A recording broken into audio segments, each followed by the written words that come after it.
Hey guys, today I'm talking to Fergie Philippe, who is currently in Camelot on Broadway. You may have also seen him in Hamilton on Broadway or the Hamilton Tour. I'm so excited to talk to him about his theater career and play some Broadway games at the end. So, here we go. Broadway time! What has it been like doing Hamilton on Broadway and on tour?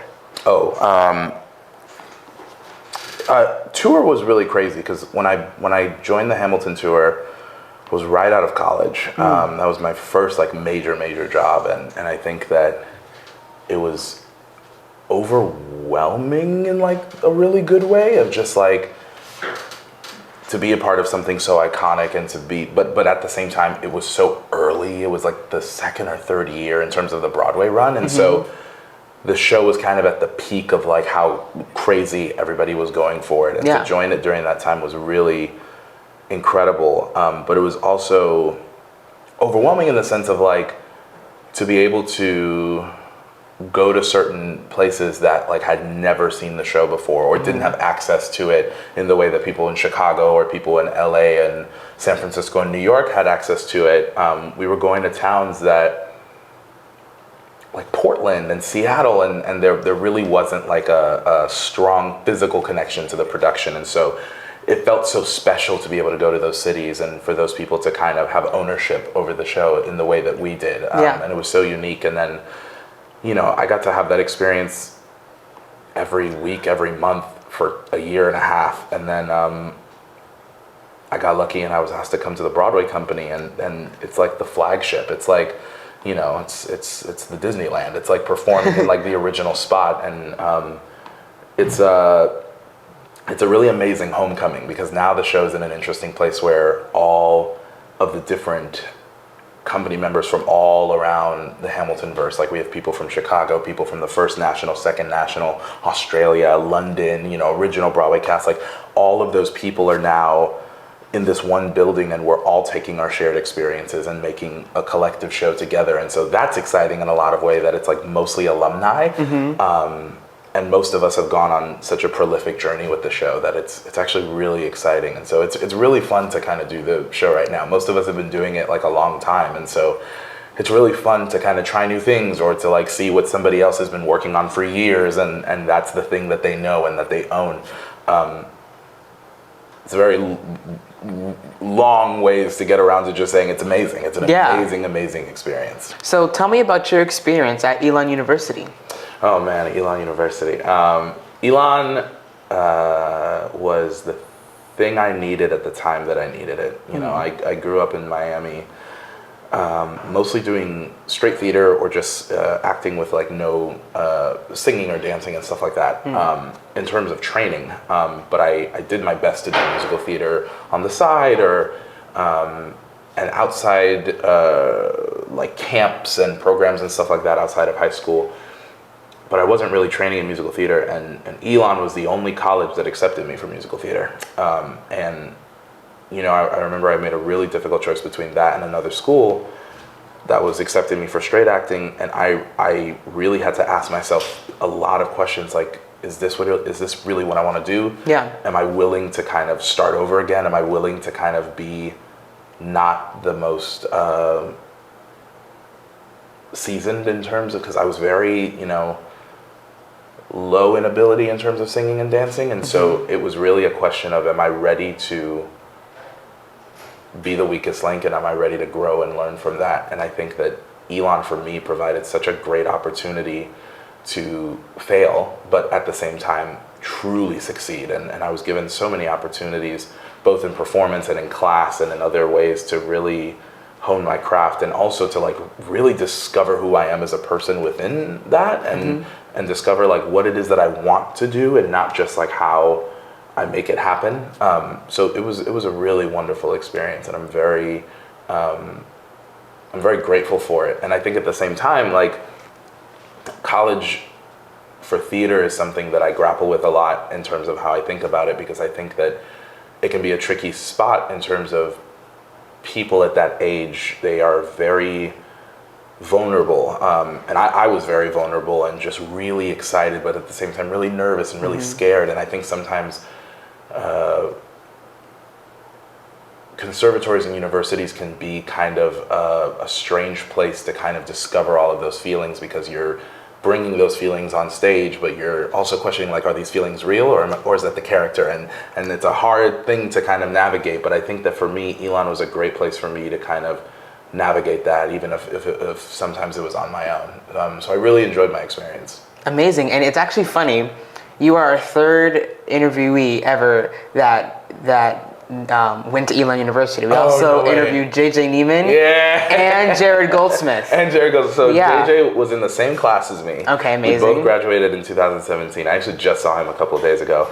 And then Jared was 1 year below me. And I mean, the two of them, it was so clear. I remember Jared's audition. He's going to kill me when he hears this. But I was working auditions the year that he auditioned, and his audition was I'm Coming Out of My Shell from A Year with Frog and Toad. And I remember that all the people that were in the room that watched that performance, we all were just like, who is this guy? He is so sure of himself. He knows exactly the kind of person that he is. He knows exactly what his type was, and all of these different things. And he was so, and he's always been like that. Like, Jared has always known what he wants to do and what he strives to do and what he can do. And I've always admired that in him. Oh, that's so great. I love the both of them. I do. So recently you played Emmett Forrest at the Muni. I sure did. And the Muni is big, and I know it's hot, based on what I've heard. So what was that like? I mean, performing at the Muni? Yeah, that was my first just like equity job. That's the job that gave me my equity card when I was in college. And I remember the first time I performed there, I was in Jesus Christ Superstar, and I remember that it was such a fun experience because everybody was like, it's so hot and it's so this, but we were in biblical times, so we were wearing like rags and like loose clothing, and I was like, guys, it feels good out here. I don't know why everyone's complaining that it's hot and stuff. Yeah. Boy, was I so wrong this time around for Legally Blonde. But excuse me, I think the thing that was so magical coming back to the show this time was a show like Legally Blonde is all about fun, and it has a lot of heart, and there's a lot of great messages within it, but the biggest thing was that all of us were having the time of our lives. We were having so much fun, and even in the face of heat, even in the face of flooding, even in the face of sometimes our set breaking apart, we had so many moments where it felt like outer forces were trying to stop the fun that we were having, and there was no way, literally there was no way that it could get in the way of us just having the time of our lives. It was incredible. And that was a role, I said it a lot during rehearsals and whenever I talked about it, but it was never a role I imagined I would play. Really? I never thought I would ever get to play something like Emmett for multiple reasons. Excuse me. But to be proven wrong by people that I really trusted on the creative team and within my cast, and for them to hold that space for me to kind of be like, I'm really confused right now. I'm not used to being in this kind of role or in this space. I'm trying to figure this out. And them being patient with me and them being like, we're all discovering it too. And it was a process of a lot of love and a lot of care and a lot of focus in a way that was really thoughtful. So it was a really great experience, and I'm very, very grateful for it. And you guys went through like a lot of crap while the production was happening, flooding. Good Lord. It was crazy, but this was one of the most anticipated shows, especially at the Muni. People got really, really excited about it. It was kind of crazy. Like, I think all of us, I remember when I got the initial audition for it and telling my agents like, oh, that's funny. No, what's really the audition for? And they're like, no, it's for Emmett. And I was like, really? And part of it was because I knew it was going to be this huge production. And it's just funny, like, how sometimes we can convince ourselves that we're not ready or that we're not supposed to be doing things, but the universe has different plans for us, and getting to the Muni and all of us really understanding like how big the show was going to be, but at the same time all of us like investing in how much we wanted to tell a good version of Legally Blonde, and then kind of remembering how excited people were was like a delicious surprise. Like, how much people talked about it on social media and people who came to see it. And I mean, we had people traveling from all over the country to come see this production. Wow. And it was really, overwhelming in the best way. Just like a really exciting thing to be a part of. And it was like this little moment in time that was like really crazy. But we all felt proud, and we all felt good about it. It never felt like, oh, like too many people are looking, like there's so much attention. No, it always felt like, wow, I can't like how gifted we are that everybody wants to come see this. Yeah. Yeah. And I mean, many people may not know this, but you are actually a puppeteer. So, indeed, yes, I am. How did you get into puppeteering, and did you always want to puppeteer? Yeah, that was first. I think when I was a kid, I was obsessed with Jim Henson and everything Henson related, Sesame Street, Muppets, Fraggle Rock, Dark Crystal, like just all of these different movies and TV shows that had these incredible creatures that he created. And I really wanted to go into puppetry first. And at the time, I had a really hard time making a concrete plan of like, if I do this, then I will do this, then I will go here, and then I will work for the Muppets. I couldn't figure that out, so I kind of gave up on puppetry, and I was like, I'll do something easier, I'll do theater.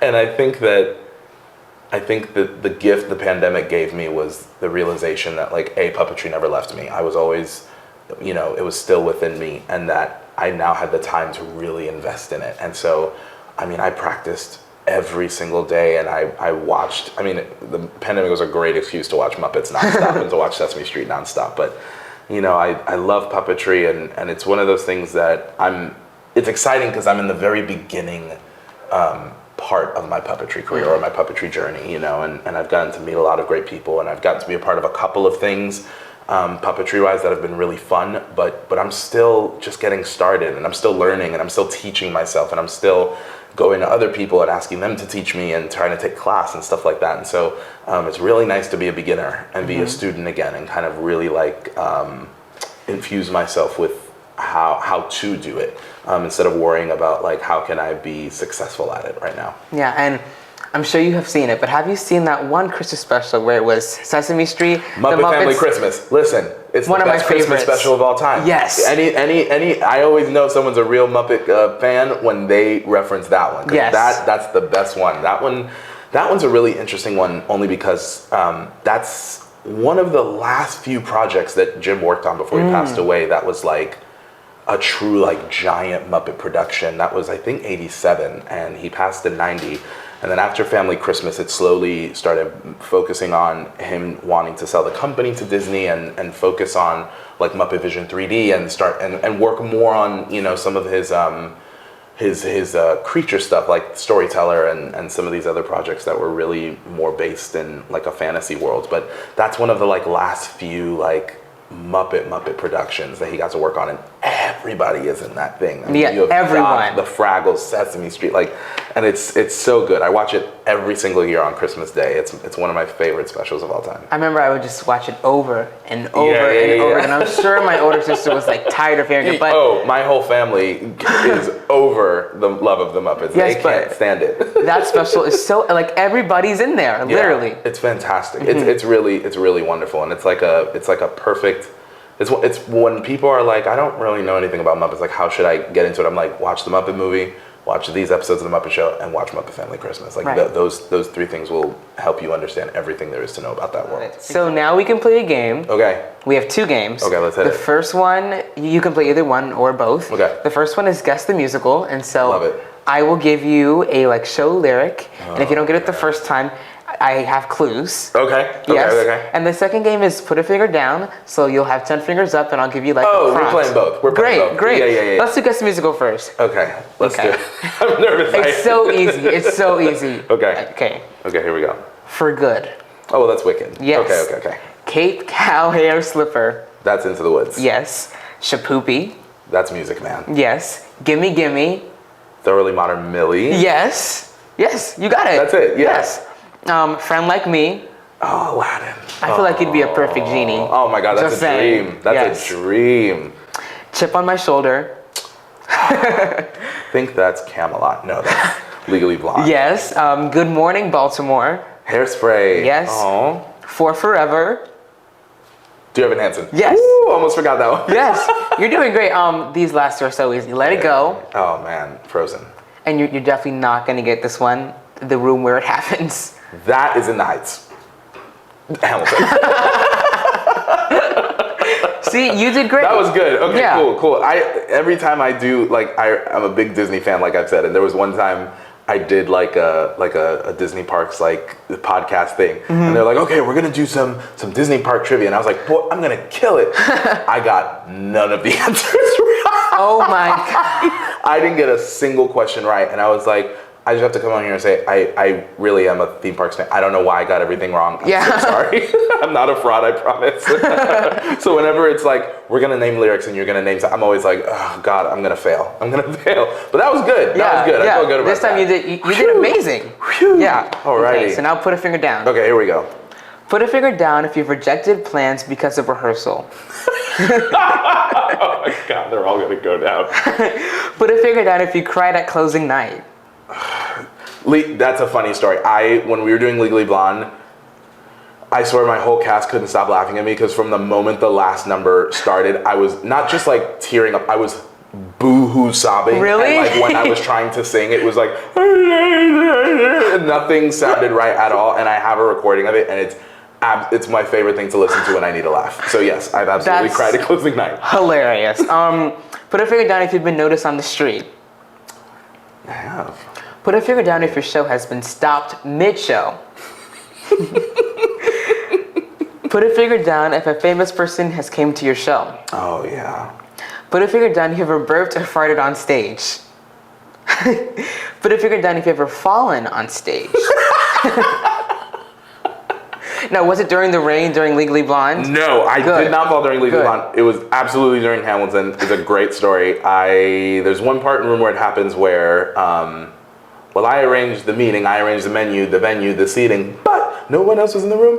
That sequence, there is a piece of choreography where me and Jefferson are supposed to go shake hands, but that but is supposed to be a rewind, essentially. That's how Andy describes it. And so Andy, when he makes that choreography piece, he always goes, okay, so don't touch hands. And when you go out of it, it's supposed to be, so if we're going to do this. This is hard to describe. This is what the hand movement would be, but no one else. And then the Jefferson and Madison go to shake hands, and then they turn around each other and exit. So it's this nice little, and what happened was, I would usually on tour, I would spin, and because I would almost hit Woman 3 Justice, I would do kind of like a Scooby-Doo run in place where I would go 1, 2, 3, and then start going.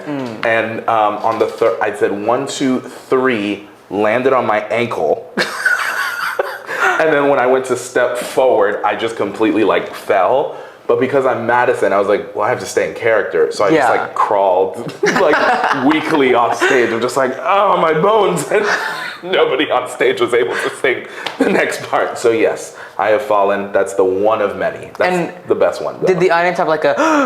No, I don't think really? Cared. Okay. I think everyone was like, oh, that old man. They were just like, oh, he's terrible. That's hilarious. It was so good. Okay, wait, where are we at? Okay. I think that was it. Yeah, okay. That was falling on stage.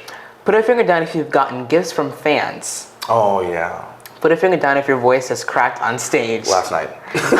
Actually? Yes, absolutely. Absolutely. I crack on stage often. As a matter of fact, I'm sorry, I keep telling stories, but basically, when we were the beginning of the tour, I was still like in the process of developing my voice, and there's one section in Story of Tonight, after Story of Tonight, like right after my shot, where me and Loft Jeff have to go, whoa, whoa, whoa, but I'm on the higher part.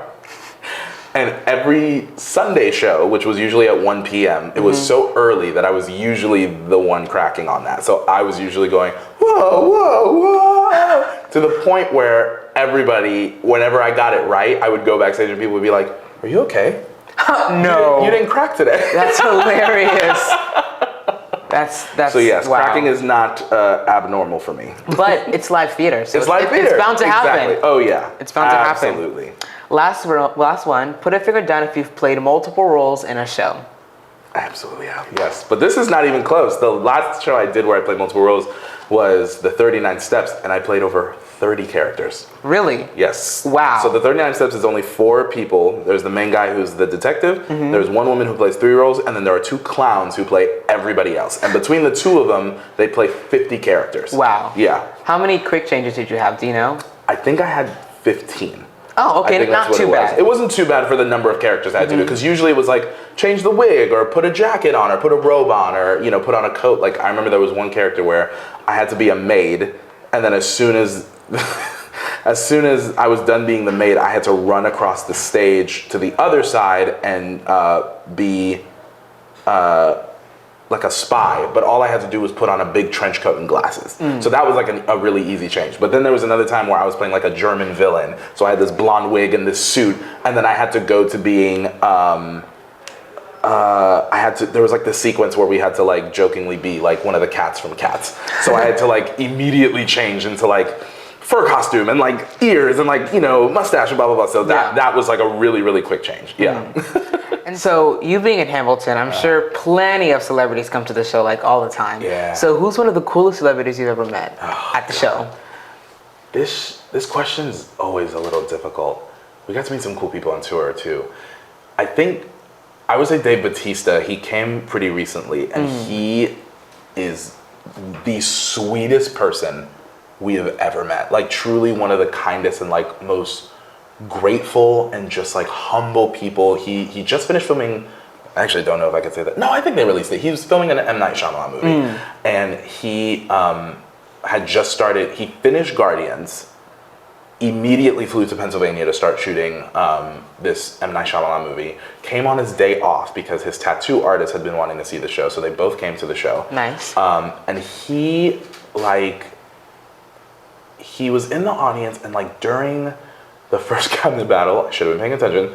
I was looking on the audience and I was like, I think that's Dave Bautista. So I look at Nick, who's on stage, and I'm like, that's Dave Bautista. And he was like, no, it's not Fergie. And honestly, fair, because I don't have good vision, and I've done this before where I've been like, hey, that's blah, blah, blah. And somebody will have to be like, they've been dead 10 years. They are not in the show. And so I go off stage and I was like, guys, I'm not being crazy. I need you to look like I think it's him. So then the second cabinet battle, Nick looked and was like, that's 100% Dave Bautista. So I called James Egerhart, who you know, they're actually really good friends. I called James and I was like, did Dave Bautista come to the show tonight? And he was like, I forgot to tell you, he did. So then I was like, if you can, tell him that we'd love to meet him afterwards. But because he's a respectful show attendant, his phone was off. And he did not see that we wanted to meet with him until after he had left. He turned his car around and came back and chatted with us for like 45 minutes. Wow. He was the sweetest guy I'd ever met. So that was definitely, hands down, my favorite. Hey guys, thank you so much for watching. It was such an honor to talk to Fergie and learn about all of his theater career. You can learn more about him at www.fergiephilippe.com.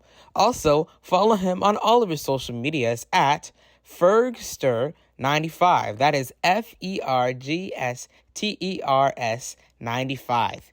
Thank you so much for watching. I'll see you next time.